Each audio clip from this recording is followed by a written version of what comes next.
Alright, in this video we are going to talk about Unit 3, Objective 1.2, which is antiderivatives. So an antiderivative is exactly what it sounds like. It's the opposite of a derivative. So I could ask you a problem and say, what function has a derivative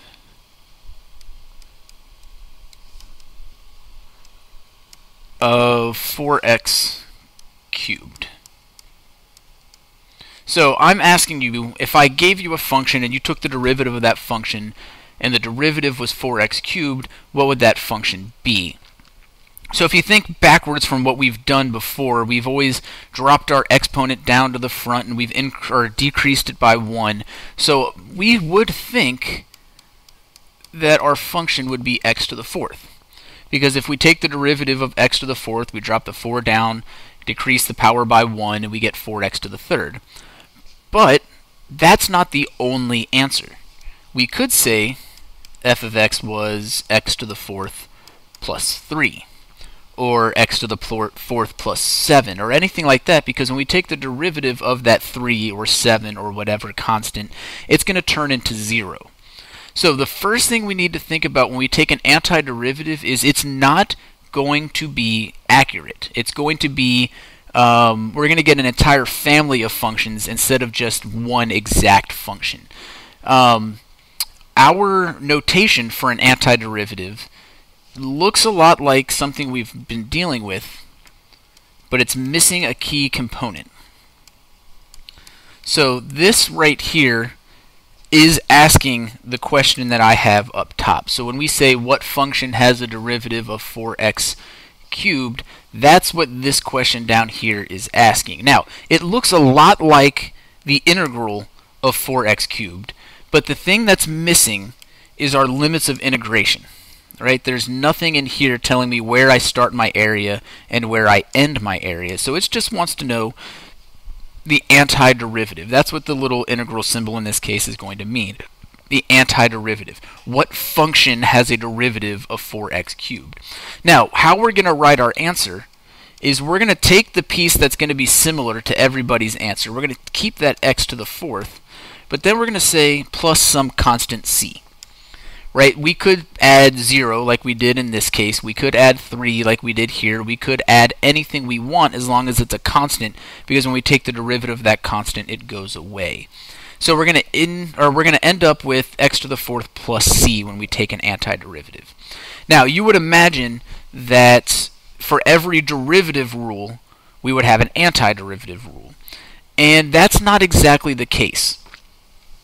So we will have a power rule,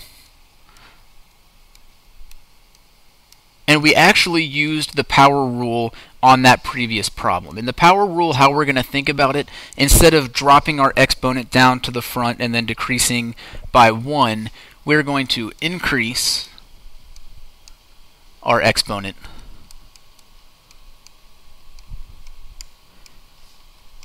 and divide by the new exponent. So increase the exponent and divide. So if we look at the problem we just did, we had 4x to the third with respect to x. So we would increase our exponent from 3 to 4 and then divide by our new exponent 4.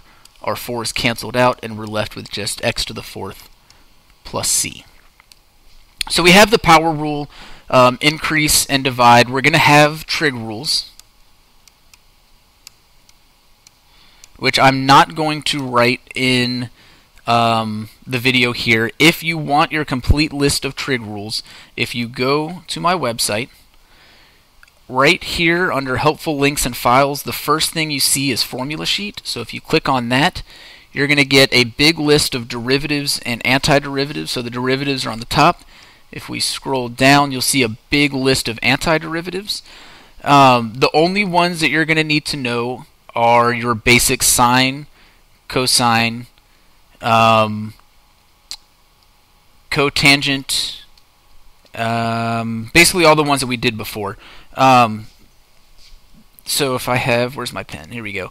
You're going to need to know sine. So number 7, cosine. Eventually you'll need to know tangent, but we don't need to know that one yet. You'll need to know secant squared, secant tangent, cosecant squared, and cosecant cotangent. Those are the ones that we are eventually going to need to know. So 7, 13, 15, 8, 14, and 16 are the ones you need to know first, and then number 9, the tangent, we'll get to later. So you need to know sine, cosine, secant squared, secant tangent, cosecant squared, and cosecant cotangent. So if you go to my website, those are listed there for you. But there's one more thing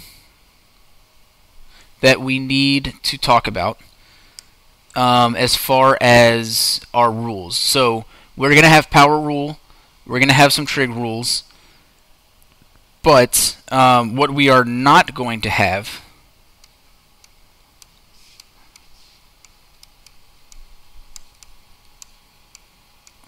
are the following. We're not going to have a quotient rule,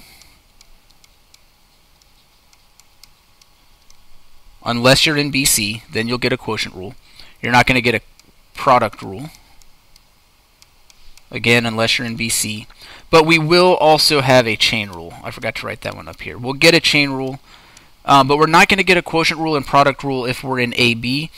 If we're in BC, we'll get a product rule and a quotient rule, but even then, they're not going to work all the time. So there's a big thing that we need to think about when we're taking our antiderivatives and we see a quotient or a product. So we'll do one of each real quick. If we have the antiderivative of x times x squared plus 1 with respect to x, we don't have a product rule. We have to make everything to where we can do power rule. So if we are seeing something like this, we need to distribute our x.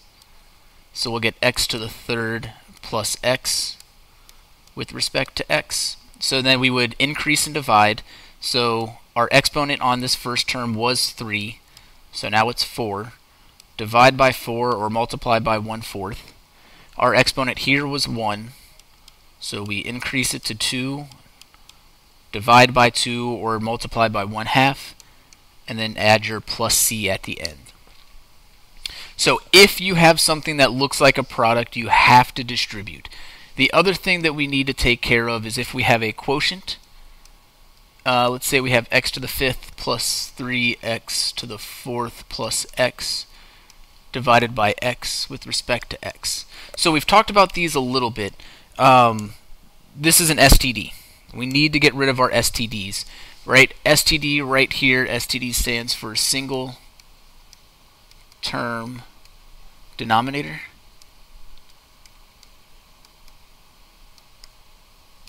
So, just like in real life, we don't want to have STDs. So what we need to do to get rid of our STD is we need to rewrite our problem.